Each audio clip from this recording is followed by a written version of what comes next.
Assalamualaikum warahmatullahi wabarakatuh. Welcome back to my channel. Saya Anggi Windasari Damana.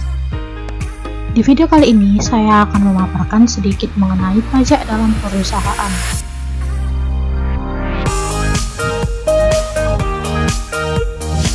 Pajak dalam perusahaan.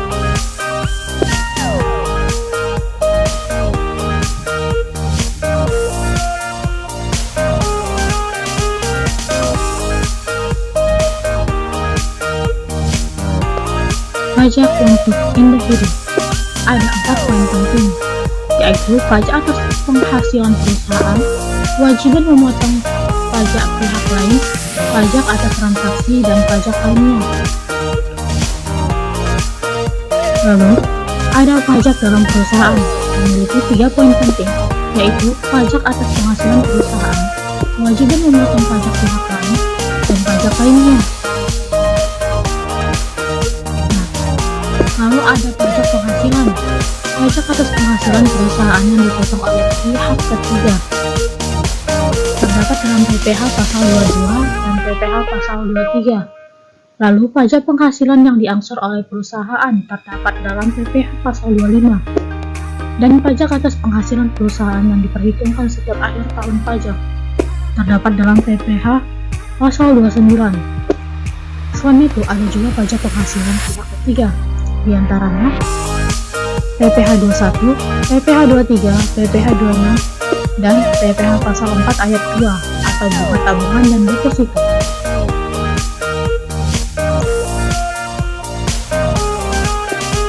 Lalu apa sih yang dimaksud mengenai atau tentang PPh 21, 22, 23, 24, 25, 26, 28, dan 29? Yuk kita bahas satu persatu.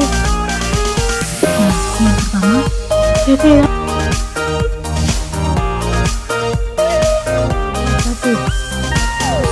Dalam PPh 21 ini memuat mengenai gaji karyawan.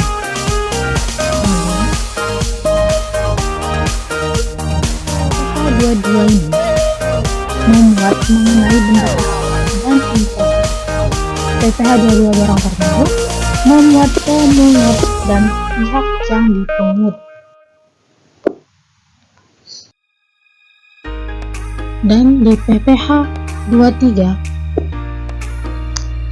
peraturan pajak mengharuskan pihak membayar untuk memotong pajak atas penghasilan yang diterima, seperti penghasilan sewa, royalti, jasa bunga, dan dividen. Nah, pajak yang dipotong dapat bersifat final dan tidak final. Pajak final itu pajak yang dipotong tidak perlu diperhitungkan sebagai kredit pajak dan penghasilan tersebut tidak dimasukkan ke SPT.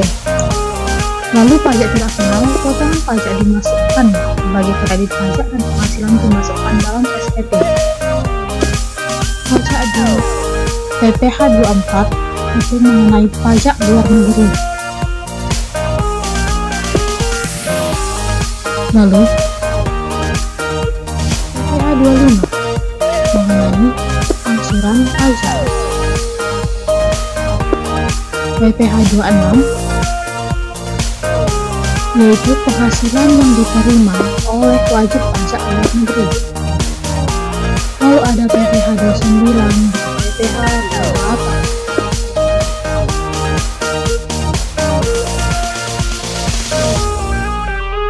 Kita masuk ke perbedaan PPh final dan PPh tidak final. Pada PPh final, yang pertama, penghasilan tidak digabungkan dengan penghasilan lain yang dikenai tarif umum dalam SPT tahunan PPh badan. Sedangkan pada PPh tidak final, penghasilan digabungkan dengan penghasilan lain yang dikenai tarif umum. Yang kedua, biaya yang dikenai PPh tidak dapat dikurangi. Biaya tersebut sehubungan untuk menghasilkan, menagih, dan memelihara. Sedangkan pada PPh tidak final, biaya tersebut dapat dikurangkan. Poin ketiga, pada PPh final, bukti potong PPh tidak dapat diperhitungkan sebagai kredit pajak bagi pihak yang dipotong dan atau dipungut. Sedangkan pada PPh tidak final, bukti potong dapat diperhitungkan sebagai kredit pajak bagi pihak yang dipotong atau dipungut. Kita akan masuk ke PPN, yaitu pajak pertambahan nilai. PPN yang dibayar oleh konsumen akan dicatat sebagai PPN keluaran. PPN yang dibayarkan pada saat pembayaran disebut sebagai PPN masukan. Tidak semua pajak masukan boleh dikreditkan, dan jika pajak keluaran lebih besar daripada pajak masukan, maka perusahaan harus membayar. Dan jika pajak keluaran lebih kecil daripada pajak masukan, maka perusahaan dapat meminta kompensasi.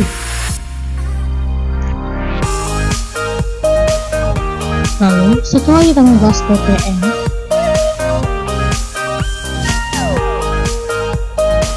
kita akan masuk ke PPNBM, yaitu pajak penjualan barang mewah.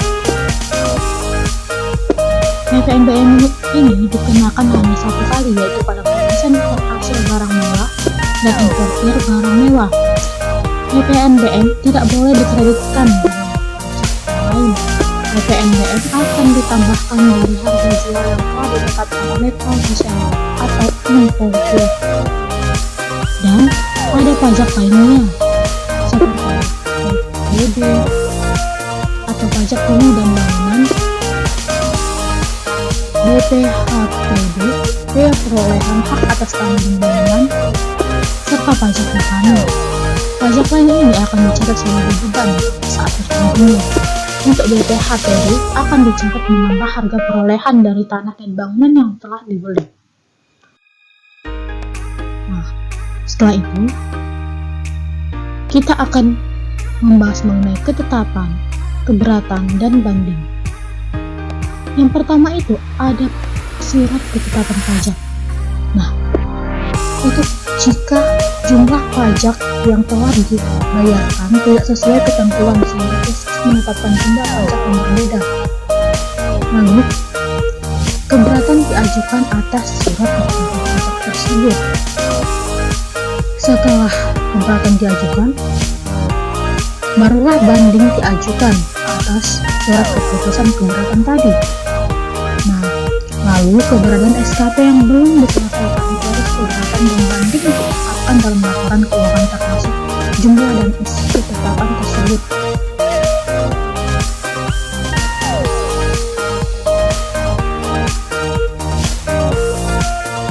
Yang terakhir, kita akan masuk pada intinya, yaitu pajak perusahaan. Pajak perusahaan secara keseluruhan akan dihitung pada akhir tahun.